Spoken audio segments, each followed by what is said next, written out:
No, nothing, because we did mistakes and they were better. Even if we put a different 11, we don't know the results. But then we had to make choices, and we played 3 days ago. So, and you can see with Josh, he was fresh, but he had some problem.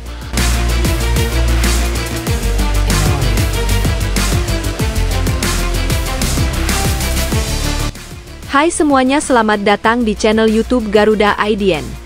Berikut ini kami akan membagikan kumpulan berita timnas terbaru nih, diantaranya sebagai berikut.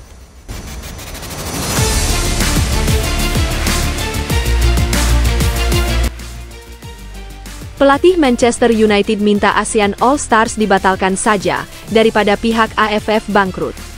Tiket tidak laku, hak siar tak laku, dipastikan rugi 45 miliar. Erick Thohir menolak Malaysia yang ingin meminjam koreografi milik Ultras Garuda. Erick Thohir sebut, Malaysia disebut tidak kreatif membuat koreografi saja tidak becus. Namun sebelum lanjut ke pembahasannya, alangkah baiknya untuk tekan tombol like dan subscribe-nya ya guys. Jika sudah, mari kita lanjut.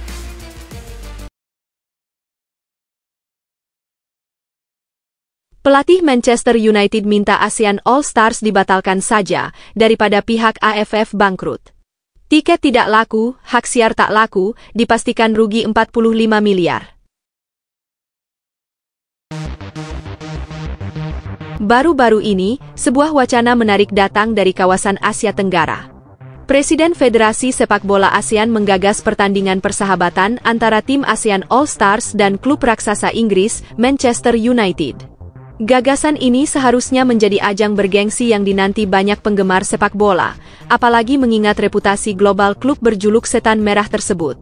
Namun sayangnya, antusiasme terhadap laga ini justru tergolong rendah. Pertandingan itu rencananya akan digelar di Stadion Nasional Bukit Jalil, Malaysia, pada 28 Mei 2025. Namun keputusan tersebut menuai kritik dari banyak pihak. Sejumlah penggemar menilai Malaysia bukan destinasi yang menarik untuk menyaksikan laga berkelas internasional. Keluhan mencuat, mulai dari minimnya daya tarik wisata, pilihan kuliner yang dianggap kurang menggoda, hingga fasilitas stadion dan pendukung yang dinilai belum mampu memberikan pengalaman menonton yang nyaman. Alih-alih membangkitkan euforia publik, keputusan lokasi ini justru menimbulkan tanda tanya besar, yakni mengapa pertandingan sebesar ini tidak digelar di negara yang lebih siap dari segi infrastruktur dan daya tarik wisata? Padahal, banyak negara ASEAN lain yang mungkin lebih cocok menjadi tuan rumah. Alhasil, niat baik dari AFF untuk meningkatkan eksistensi sepak bola Asia Tenggara melalui laga prestisius ini malah kurang mendapat sambutan hangat dari para pencinta bola. Menjelang laga persahabatan tersebut, muncul dinamika menarik dari pihak klub Manchester United. Bukannya bersiap menyambut pertandingan, pelatih Manchester United justru menunjukkan keprihatinan terhadap pihak penyelenggara, yaitu AFF. Ia menilai bahwa rencana besar ini berisiko tinggi secara finansial dan mungkin lebih baik jika dibatalkan saja. Pasalnya, untuk menghadirkan Manchester United ke kawasan Asia Tenggara, dibutuhkan dana yang sangat besar yang ditaksir mencapai sekitar 50 miliar rupiah. Angka yang tidak kecil, apalagi jika melihat kondisi di lapangan yang menunjukkan minimnya minat penonton terhadap laga ini. Kekhawatiran pun muncul dari berbagai kalangan, terutama soal potensi kerugian besar yang bisa saja menimpa AFF jika laga tetap digelar tanpa dukungan publik yang memadai. Alih-alih menjadi panggung kebangkitan sepak bola regional, pertandingan ini justru dibayangi potensi kegagalan dari segi animo dan keuntungan. Pelatih Manchester United pun dengan nada bijak menyarankan agar AFF mempertimbangkan ulang keputusan mereka, demi mencegah kerugian yang tidak perlu. Kalau memang situasinya seperti ini, mungkin akan lebih baik jika pertandingan dibatalkan saja, ujar sang pelatih. Di tengah keraguan yang meliputi rencana pertandingan antara ASEAN All Stars melawan Manchester United, muncul opsi lain yang cukup menarik untuk dipertimbangkan. Jika AFF akhirnya memutuskan untuk membatalkan laga tersebut demi menghindari kerugian besar, maka Singapura berpotensi mengambil alih peran sebagai tuan rumah. Negara kecil namun makmur itu dinilai lebih siap secara finansial dan logistik, terlebih saat ini mereka sedang tidak memiliki jadwal sepak bola besar yang menyita perhatian. Dengan latar belakang infrastruktur yang modern, layanan publik yang tertata rapi, dan daya tarik wisata yang kuat, Singapura bisa menjadi alternatif ideal. Bahkan wacana yang muncul adalah mengganti format pertandingan menjadi Manchester United melawan tim nasional Singapura saja. Ini dianggap lebih realistis, baik dari sisi pembiayaan maupun potensi pemasukan dari penonton.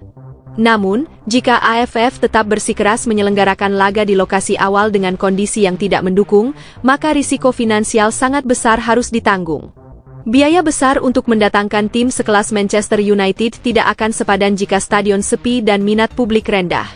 Kalau AFF tetap nekat melanjutkan ini tanpa perhitungan matang, mereka harus siap menghadapi kerugian besar bahkan ancaman kebangkrutan, ujar salah satu pengamat sepak bola.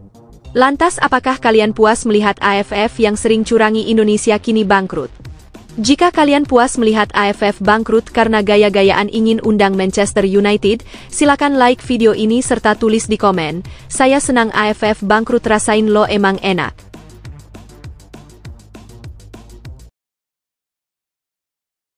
Erick Thohir menolak Malaysia yang ingin meminjam koreografi milik Ultras Garuda.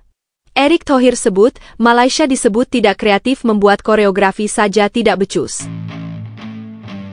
Belakangan ini, Malaysia resmi diumumkan sebagai tuan rumah untuk pertandingan akbar ASEAN All Stars, yang akan dilaksanakan pada 28 Mei 2025, di Stadion Nasional Bukit Jalil, Malaysia.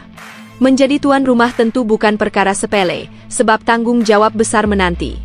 Negara tersebut harus memastikan berbagai fasilitas penunjang telah siap, mulai dari akomodasi bagi skuad Manchester United hingga kenyamanan bagi para turis dan pendukung yang datang dari berbagai penjuru. Ketersediaan hotel yang representatif menjadi salah satu fokus utama, demi menjamin kenyamanan para pemain kelas dunia. Selain itu, stadion yang akan digunakan pun wajib memenuhi standar internasional, termasuk kualitas rumput, pencahayaan, serta keamanan. Semua persiapan ini menjadi tolok ukur keberhasilan Malaysia dalam membuktikan bahwa mereka layak menjadi panggung utama untuk laga berskala internasional di kawasan Asia Tenggara.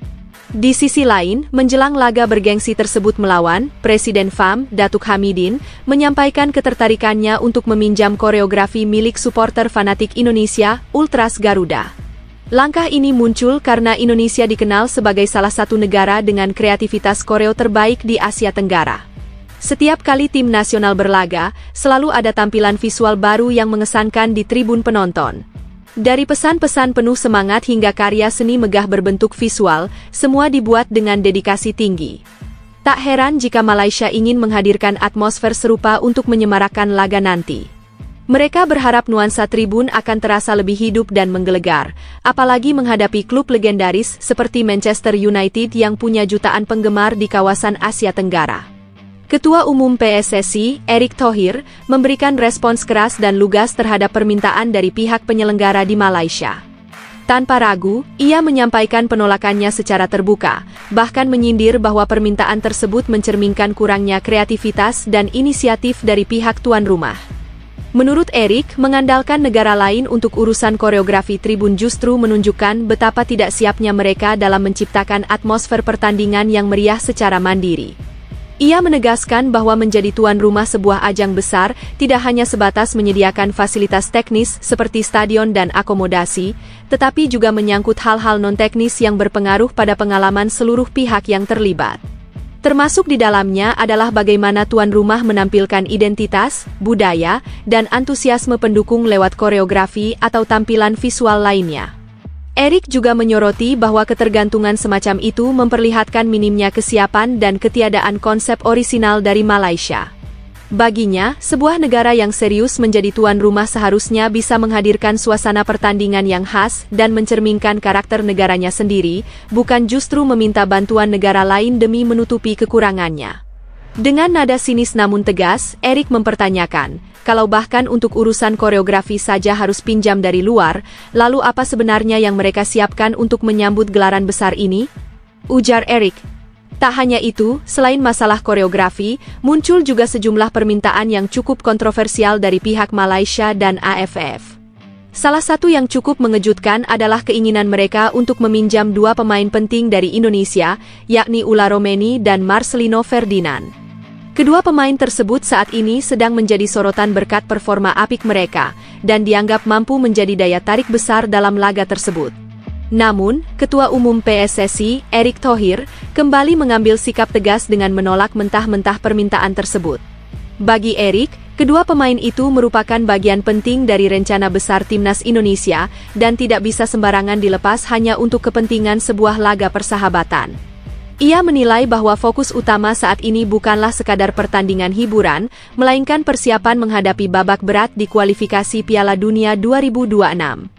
Timnas Indonesia dijadwalkan menghadapi dua lawan tangguh, yakni Jepang dan Cina, yang tentu membutuhkan kekuatan penuh serta konsentrasi maksimal. Mengizinkan pemain kunci tampil di luar agenda resmi hanya akan mengganggu ritme tim. Prioritas kami saat ini jelas, kami tidak akan mengorbankan persiapan Piala Dunia hanya demi sebuah pertandingan hiburan, ujar Erick Thohir. Lalu menurut kalian apakah keputusan Erick Thohir sudah tepat untuk menolak Ula Romeni dan Marcelino gabung ASEAN All Stars? Dan setujukah kamu jika tak usah gubris Malaysia yang ingin pinjam koreo Ultras Garuda? Jika setuju Malaysia gak punya malu, silahkan like video ini dan tulis di kolom komentar. Harimau Malaya jadi kucing meong-meong-meong kasihan deh lo. Mantap, Arya Sinulinga lihat potensi Cyrus Margono yang bersinar di Liga Kosovo. Langsung hubungi PSSI untuk segera naturalisasi kiper satu ini untuk jadi pelapis Martin Paes. Cyrus Margono, kiper berusia 23 tahun yang memiliki darah Indonesia, kembali mencuri perhatian setelah tampil gemilang bersama KF Dukakjini di Liga Kosovo. Namanya semakin menjadi sorotan setelah masuk dalam Team of the Week pekan ke-20 Liga tersebut, sebuah pencapaian yang menegaskan kualitasnya di bawah mistar gawang. Namun, meskipun sedang bersinar di Eropa, peluangnya untuk bergabung dengan Timnas Indonesia masih menjadi tanda tanya besar. Hal ini dikarenakan statusnya sebagai warga negara Indonesia tidak melalui jalur naturalisasi yang difasilitasi oleh PSSI. Cyrus memang lahir di Amerika Serikat, tetapi ia memiliki garis keturunan Indonesia yang membuatnya bisa menjadi WNI. Sayangnya, ia terlambat dalam menentukan status kewarganegaraannya, sehingga tidak melalui proses naturalisasi yang umumnya melibatkan PSSI. Sebagai gantinya, ia dibantu oleh staf ahli Menteri Pemuda dan Olahraga, Hamdan Hamedan, dalam menyelesaikan administrasi kewarganegaraan Indonesia. Karena itulah, mantan anggota Exco PSSI, Arya Sinulinga, pernah mengungkapkan bahwa peluang Cyrus untuk dipanggil ke Timnas Indonesia cukup kecil. Federasi tidak terlibat dalam prosesnya menjadi WNI, sehingga statusnya berbeda dengan pemain keturunan lain yang telah resmi memperkuat skuad Garuda melalui jalur naturalisasi. Namun, situasi saat ini bisa saja berubah. Sejak kepemimpinan Timnas Indonesia beralih dari Shin Tae-yong ke Patrick Kluivert, banyak yang penasaran apakah pelatih asal Belanda itu akan mempertimbangkan Cyrus untuk masuk ke dalam skuad. Dengan performa yang terus meningkat di level klub, kansnya mungkin tidak sepenuhnya tertutup, terutama jika ia mampu menunjukkan konsistensi dan terus berkembang. PSSI sendiri saat ini tengah fokus membangun tim yang kompetitif untuk menghadapi babak ketiga kualifikasi Piala Dunia 2026 zona Asia. Posisi penjaga gawang tentu menjadi salah satu sektor yang harus diperkuat, terutama mengingat pentingnya memiliki kiper berkualitas dalam menghadapi lawan-lawan kuat seperti Jepang dan Arab Saudi. Dengan kompetisi di posisi kiper yang cukup ketat, Cyrus Margono harus bekerja lebih keras untuk membuktikan bahwa ia layak mendapat kesempatan membela Timnas Indonesia. Maret 2025 mendatang mungkin menjadi momen yang ditunggu-tunggu. Apakah Patrick Kluivert akan memberikan kejutan dengan memasukkan namanya ke dalam daftar pemain yang dipanggil ke skuad Garuda? Masih jadi pertanyaan, Malik Rizaldi tampil biasa-biasa saja di Persebaya Surabaya. Dengan adanya pemain naturalisasi yang lebih gacor, akankah pemain satu ini kembali dipercaya untuk masuk skuad utama Timnas Indonesia?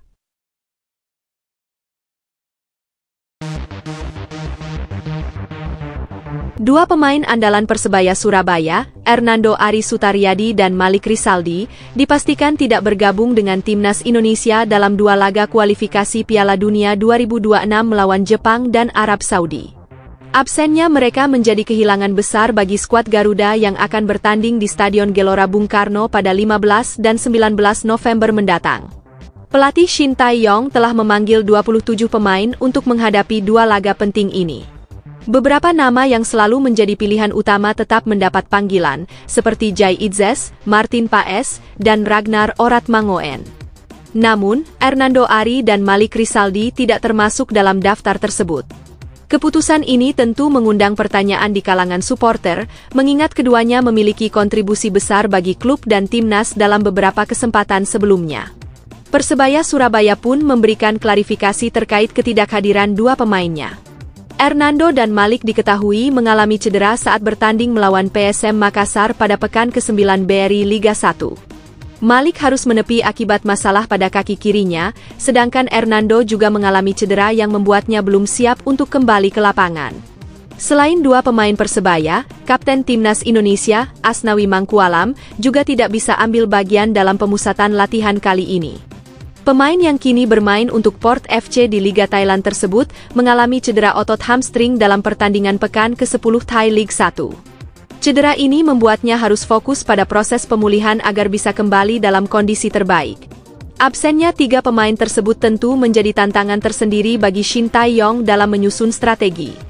Hernando Ari selama ini dikenal sebagai salah satu kiper andalan timnas, sementara Malik Rizaldi memiliki kecepatan dan ketajaman di lini depan.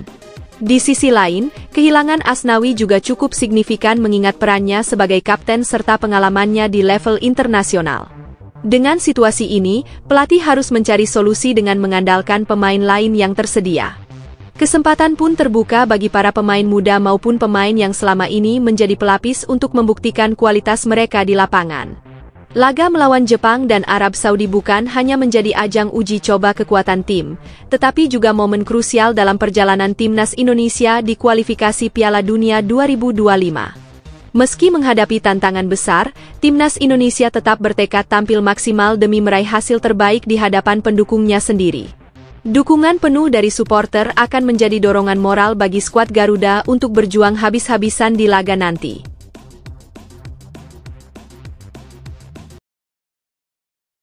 Bukan kaleng-kaleng, Ryan Flamingo kini sedang menjadi sorotan utama di Eredivisie. Pasalnya, pemain ini punya skill yang luar biasa meskipun usianya masih tergolong muda. Timnas Indonesia diminta cepat-cepat jika ingin datangkan pemain ini. Ryan Flamingo, bek muda berbakat berusia 22 tahun, kini tengah menarik perhatian pecinta sepak bola Indonesia. Saat ini, ia memperkuat PSV Eindhoven di Eredivisie, liga tertinggi Belanda, dan menunjukkan perkembangan yang semakin pesat. Dengan tinggi badan 1,87 meter serta kemampuan bertahan yang solid, Ryan dianggap sebagai salah satu talenta potensial yang bisa memperkokoh lini pertahanan timnas Indonesia di masa depan. Perjalanan karir Ryan di sepak bola profesional dimulai bersama FC Utrecht sebelum akhirnya pindah ke PSV Eindhoven pada musim panas 2024. Kepindahannya ke klub besar Belanda ini menandakan bahwa kemampuannya semakin diakui. PSV melihatnya sebagai aset berharga untuk memperkuat lini belakang mereka, mengingat ia memiliki fisik yang kuat, teknik bertahan yang baik, serta kemampuan membaca permainan yang tajam. Meski lahir di Blaricum, Belanda, Ryan memiliki garis keturunan Indonesia dari buyutnya yang berasal dari Suriname. Fakta ini semakin menguatkan harapan banyak pihak bahwa ia suatu hari nanti bisa memperkuat timnas Indonesia. Apalagi, Ryan kerap menunjukkan kecintaannya terhadap Indonesia melalui unggahan di media sosial. Beberapa kali ia memamerkan bendera merah putih dalam unggahannya, yang menjadi isyarat bahwa dirinya memiliki kedekatan emosional dengan negara leluhurnya. Keberadaan pemain bertahan seperti Ryan tentu akan sangat berharga bagi timnas Indonesia. Posturnya yang tinggi menjadikannya pilihan ideal dalam duel udara, baik saat bertahan maupun membantu serangan dalam situasi bola mati. Selain itu, pengalaman bermain di level tertinggi Eropa akan memberi keuntungan besar bagi tim Garuda, yang terus berusaha meningkatkan kualitas permainan mereka di level internasional. Tak sedikit penggemar sepak bola tanah air yang berharap Ryan Flamingo bersedia menjalani proses naturalisasi agar bisa membela Indonesia di kompetisi internasional. Jika hal ini terwujud, kehadirannya dapat memberikan dampak positif yang besar bagi timnas, terutama dalam menghadapi lawan-lawan kuat di pentas Asia dan dunia. Rian sendiri tampaknya semakin menunjukkan minatnya untuk menjadi bagian dari timnas Indonesia. Melalui unggahan di media sosial, ia terus membangun kedekatan dengan penggemar Indonesia, seolah memberi isyarat bahwa dirinya terbuka untuk membela merah putih. Dengan bakat, pengalaman, dan ikatan emosional yang kuat dengan Indonesia, bukan tidak mungkin ia akan menjadi salah satu pilar penting dalam perjalanan sepak bola nasional di masa mendatang. Jika proses naturalisasinya berjalan lancar, bukan mustahil Rian akan segera mengenakan seragam timnas Indonesia dan membantu mengangkat prestasi Garuda ke level yang lebih tinggi. Kini, para pendukung sepak bola tanah air hanya bisa menunggu keputusan finalnya dan berharap yang terbaik untuk masa depannya di dunia sepak bola. Bukan main, Marcelino Ferdinand berhasil bawa Oxford United menang di laga versus Northampton. Netizen berharap dengan perkembangan performanya, dia bisa mendapat jam terbang lebih banyak lagi. Marcelino Ferdinand kembali mendapat kesempatan tampil sebagai starter bersama Oxford United U21 dalam pertandingan melawan Northampton Town, Selasa lalu. Gelandang muda berbakat asal Indonesia itu memberikan dampak positif bagi timnya yang berhasil meraih kemenangan tipis 1-0. Gol semata wayang dalam pertandingan ini dicetak oleh Casway Burton pada menit ke-70. Meski tidak mencatatkan namanya di papan skor, Marcelino menunjukkan performa yang solid di lini tengah. Ia hampir saja mencetak gol ketika mendapat peluang emas pada menit ke-59. Berkolaborasi dengan Louis Sibley, ia membangun serangan yang nyaris berbuah gol, namun sayangnya belum berhasil menggetarkan jala lawan. Pemain berusia 20 tahun itu bermain hampir sepanjang pertandingan sebelum akhirnya digantikan oleh Callum Dowle pada menit ke-90. Kepercayaan yang diberikan kepadanya menunjukkan bahwa ia terus berkembang dan mendapatkan menit bermain yang cukup di tim Akademi Oxford United. Sejak bergabung dengan klub Inggris tersebut dari KMSK Deinze di awal musim ini, Marcelino telah beberapa kali tampil untuk tim U21. Tak jarang, ia mampu berkontribusi dengan gol maupun assist. Namun, sejauh ini kesempatannya untuk bermain di tim utama masih sangat terbatas. Satu-satunya penampilan resminya bersama skuad senior Oxford United terjadi di ajang Piala FA 2025. Sayangnya, ia belum pernah diberi kesempatan tampil di kasta kedua Liga Inggris, Championship. Sepanjang musim ini, Marcelino hanya 4 kali masuk daftar pemain cadangan di pertandingan Championship tanpa sekalipun turun ke lapangan. Meski begitu, ia tetap berusaha menunjukkan kualitasnya agar bisa menembus skuad utama di masa depan. Sementara itu, Oxford United juga mendatangkan rekrutan baru pada pertengahan musim, yakni Ula Romeni, yang kini juga berstatus sebagai pemain timnas Indonesia. Penyerang yang direkrut dari FC Utrecht pada 5 Januari 2025 itu sudah mendapatkan 4 kesempatan bermain bersama tim utama Oxford United. Ula Romeni resmi menjadi warga negara Indonesia pada Februari 2025 dan diprediksi bakal menjalani debutnya bersama timnas Indonesia dalam laga kualifikasi Piala Dunia 2026. Jika tidak ada kendala, ia berpotensi tampil saat Garuda menghadapi Australia di Sydney pada 20 Maret 2025. Dengan kehadiran Marcelino dan Romeni, timnas Indonesia kini memiliki 2 pemain muda yang berkarir di Inggris. Keduanya tentu diharapkan dapat memberikan kontribusi besar bagi skuad Garuda dalam menghadapi tantangan di level internasional. Mantap, timnas U17 sudah mulai diberi latihan fisik yang cukup keras oleh Nova Arianto. Fans timnas Indonesia merasa senang, dengan ini pemain-pemain muda sudah terlatih tahan bermain penuh waktu. Timnas Indonesia U17 tengah menjadi sorotan setelah penampilan fisik para pemainnya yang terlihat lebih atletis beredar di media sosial. Foto-foto yang menunjukkan tubuh berotot para pemain muda ini mengundang decak kagum netizen, yang tak menyangka bahwa mereka mengalami perubahan fisik yang begitu pesat. Di bawah arahan Nova Arianto, tim U17 saat ini sedang menjalani pemusatan latihan sebagai persiapan menghadapi Piala Asia U17 2025. Nova yang sebelumnya merupakan asisten Shin Tae-yong di timnas senior tampaknya menerapkan metode latihan yang tak jauh berbeda dengan yang digunakan oleh pelatih asal Korea Selatan tersebut. Ia dikenal sebagai sosok yang disiplin dan menuntut kerja keras dari para pemainnya, terutama dalam hal peningkatan fisik. Tak heran jika selama TC di Yogyakarta, fokus utama Nova adalah membangun fondasi fisik yang kuat bagi para pemain muda. Latihan berat menjadi menu harian yang harus dijalani, mulai dari latihan daya tahan, kecepatan, hingga kekuatan otot. Proses ini pun membuahkan hasil, terlihat dari transformasi fisik yang kini menjadi perhatian publik. Para netizen pun membanjiri media sosial dengan komentar positif, mengapresiasi perubahan signifikan dalam postur para pemain. Mereka optimis bahwa dengan kondisi fisik yang lebih baik, timnas U17 bisa tampil lebih kompetitif saat berhadapan dengan lawan-lawan kuat di Piala Asia U17 2025. Turnamen ini sendiri akan menjadi ajang yang menantang bagi Garuda Muda, mengingat mereka tergabung dalam grup yang berat bersama Korea Selatan, Yaman, dan Afghanistan. Lawan-lawan tersebut dikenal memiliki kualitas permainan yang baik, sehingga kesiapan fisik dan mental menjadi faktor kunci bagi timnas Indonesia U17. Untuk mengasah performa sebelum tampil di ajang resmi, Nova Arianto telah menyiapkan serangkaian laga uji coba. 3 pertandingan persahabatan akan digelar guna melihat sejauh mana perkembangan tim sebelum terjun ke kompetisi sesungguhnya. Laga ini juga menjadi kesempatan bagi Nova untuk menguji strategi dan menyesuaikan komposisi tim demi hasil terbaik di turnamen mendatang. Dengan kombinasi latihan keras dan disiplin yang diterapkan, timnas U17 diharapkan bisa menunjukkan performa terbaiknya. Jika fisik para pemain sudah terbentuk dengan baik, langkah selanjutnya adalah meningkatkan pemahaman taktik serta kerja sama tim agar mampu bersaing di level Asia. Perjalanan menuju Piala Asia U17 2025 masih panjang, tetapi hasil awal dari latihan ini memberikan harapan besar bagi masa depan sepak bola Indonesia. Merinding, timnas Indonesia kini sudah mulai dipandang oleh media-media internasional. Setiap perkembangannya selalu diikuti media luar dan bikin heboh. Bahkan tak sedikit yang memprediksi timnas Indonesia akan segera tembus Piala Dunia.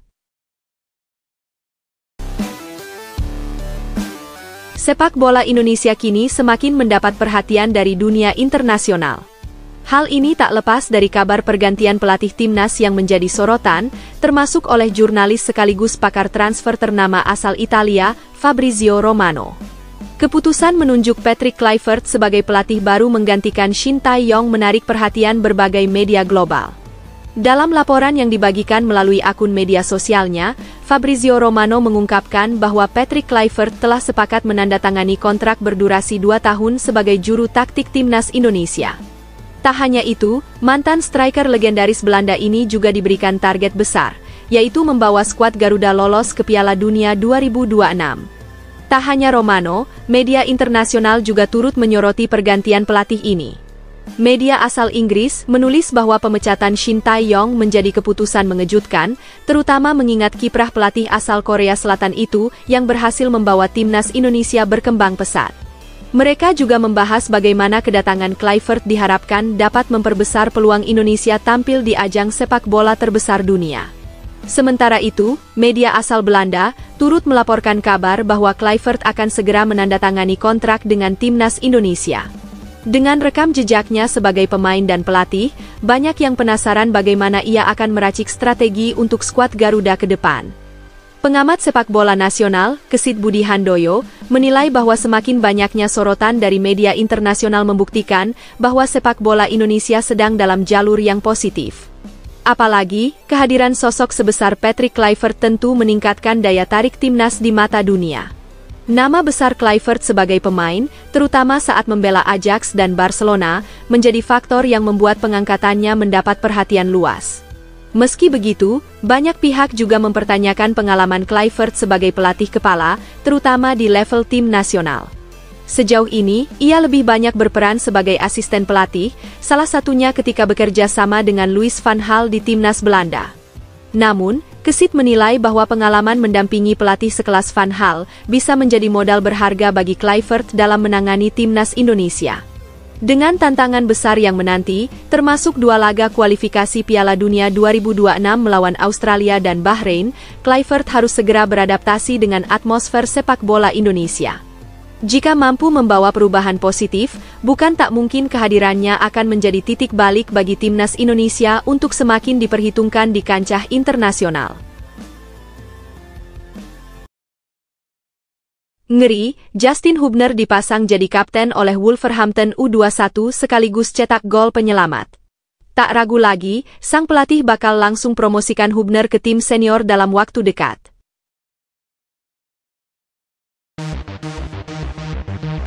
Justin Hubner kembali menunjukkan kelasnya sebagai bek muda berbakat saat membela Wolves U21 dalam laga putaran pertama National League Cup Liga Inggris 2025.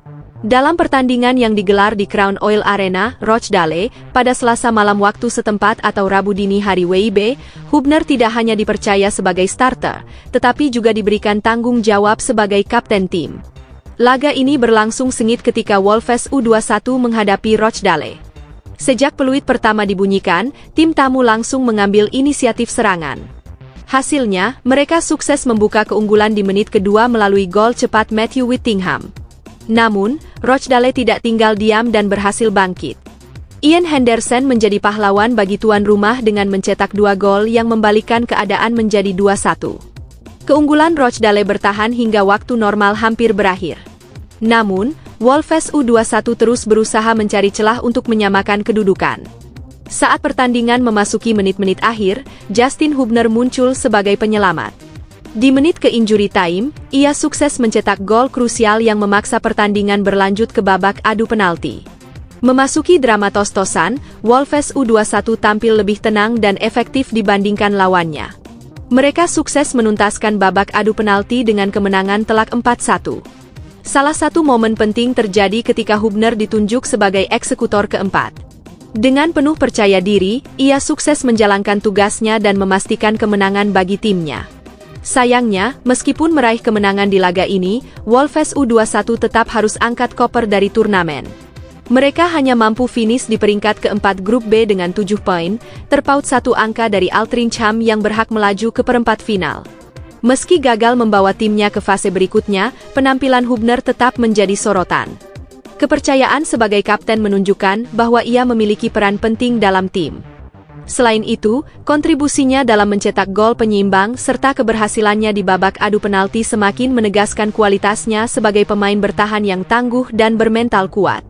Dengan performa impresif ini, Hubner kembali membuktikan bahwa dirinya layak menjadi bagian dari skuad timnas Indonesia di bawah arahan Patrick Kluivert. Penampilannya yang konsisten di level klub menjadi sinyal positif bagi tim nasional, terutama dalam menghadapi berbagai turnamen mendatang. Bek muda ini semakin memperkuat reputasinya sebagai salah satu talenta yang patut diperhitungkan, baik di Inggris maupun di pentas internasional.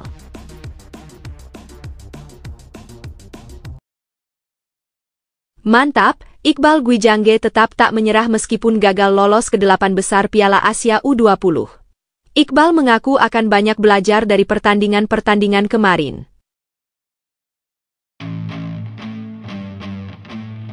Muhammad Iqbal Gwijangge, bek andalan timnas Indonesia U20, mengungkapkan bahwa timnya telah memberikan segala kemampuan terbaik mereka untuk bisa melangkah ke perempat final Piala Asia U20 2025. Namun, harapan tersebut harus pupus setelah Garuda Muda menelan kekalahan dari Uzbekistan dengan skor 1-3. Dalam pertandingan kedua grup C yang berlangsung di Shenzhen Youth Football Training Base Center Stadium pada Minggu kemarin, Indonesia berusaha tampil lebih baik setelah hasil kurang memuaskan di laga sebelumnya. Sayangnya, mereka masih kesulitan menghadapi permainan cepat dan agresif yang diperagakan Uzbekistan. Kekalahan ini menjadi yang kedua bagi Indonesia di fase grup. Sebelumnya, pada Kamis lalu, Garuda Muda harus mengakui keunggulan Iran setelah takluk 0-3. Dengan 2 kekalahan beruntun, Indonesia masih belum meraih poin, sementara Uzbekistan dan Iran sudah memastikan tempat di babak 8 besar setelah mengoleksi 6 poin dari 2 pertandingan.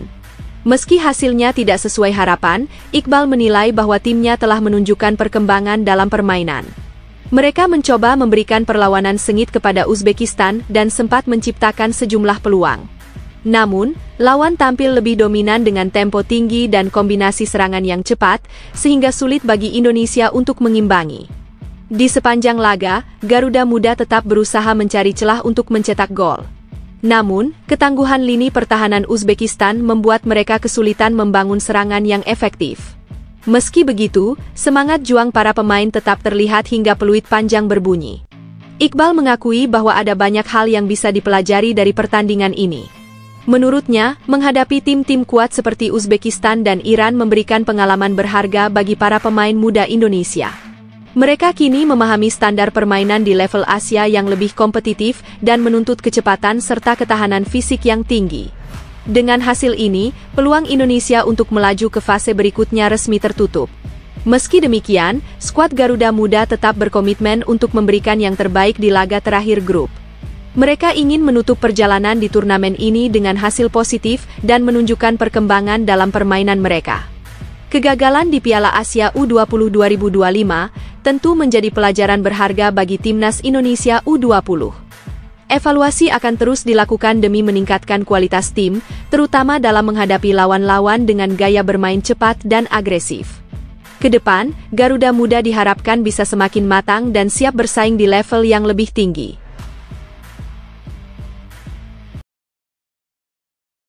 Kecewa, Erick Thohir sampai tak bisa berkata-kata saat diwawancara karena timnas U20 harus pulang lebih dulu dari Piala Asia. Netizen prediksi Erick Thohir bakal cari pengganti Indra Syafri secepatnya. Timnas Indonesia U20 harus menerima kenyataan pahit setelah dipastikan gagal melangkah ke babak berikutnya di Piala Asia U20 2025. Kekalahan 1-3 dari Uzbekistan U20 pada minggu lalu membuat langkah Garuda Muda terhenti di fase grup. Meskipun mereka masih memiliki satu pertandingan tersisa melawan Yaman U20 pada 19 Februari, hasil tersebut tidak akan mengubah posisi Indonesia di klasemen grup C. Iran dan Uzbekistan telah mengamankan tiket ke perempat final dengan masing-masing mengoleksi 6 poin. Sedangkan Indonesia belum meraih satupun angka dari 2 pertandingan yang sudah dimainkan. Kekalahan dari Uzbekistan menjadi pukulan telak bagi skuad asuhan Indra Syafri, yang sebelumnya juga harus mengakui keunggulan Iran dengan skor 0-3 pada laga perdana. Hasil ini tentu di luar harapan, mengingat timnas U20 ditargetkan minimal bisa menembus babak semifinal guna mengamankan tiket ke Piala Dunia U20 2025. Padahal, persiapan yang dilakukan tim ini terbilang cukup panjang. Sejak Desember 2023, mereka telah menjalani pemusatan latihan intensif dan menggelar sejumlah laga uji coba di luar negeri. Tim Garuda Muda sempat mencicipi atmosfer persaingan di Qatar, Prancis, Italia, dan Korea Selatan untuk meningkatkan kualitas permainan mereka. Perjalanan mereka menuju turnamen ini pun cukup menjanjikan. Timnas Indonesia U20 berhasil menjuarai Piala AFF U19 2024 dan tampil impresif di babak kualifikasi Piala Asia U20, di mana mereka keluar sebagai juara grup F. Namun, ketika memasuki turnamen utama, performa mereka tidak mampu memenuhi ekspektasi yang telah dibebankan. Menanggapi kegagalan ini, Ketua Umum PSSI, Erick Thohir, turut memberikan komentar terkait evaluasi yang harus dilakukan untuk membangun tim yang lebih kompetitif di masa depan. Sementara itu, Kapten tim, Doni Tri Pamungkas, menyampaikan permintaan maaf kepada masyarakat Indonesia atas hasil yang mengecewakan ini. Ia mengakui bahwa seluruh pemain telah berusaha semaksimal mungkin, namun hasil yang diharapkan tidak dapat mereka capai. Kegagalan di Piala Asia U20 2025 tentu menjadi pelajaran berharga bagi timnas Indonesia U20. Evaluasi menyeluruh perlu dilakukan untuk menemukan solusi atas kendala yang dihadapi, baik dalam aspek taktik, mental, maupun kesiapan fisik pemain. Meskipun perjalanan mereka di turnamen ini tidak berjalan sesuai harapan, pengalaman yang didapatkan akan menjadi bekal berharga bagi para pemain muda Indonesia. Dengan kerja keras dan pembenahan yang tepat, diharapkan Garuda Muda dapat bangkit dan tampil lebih baik di kompetisi mendatang.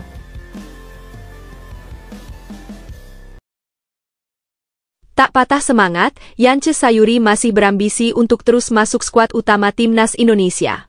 Setidaknya tak sampai kalah dari saudara kandungnya sendiri yakni Yaakob Sayuri.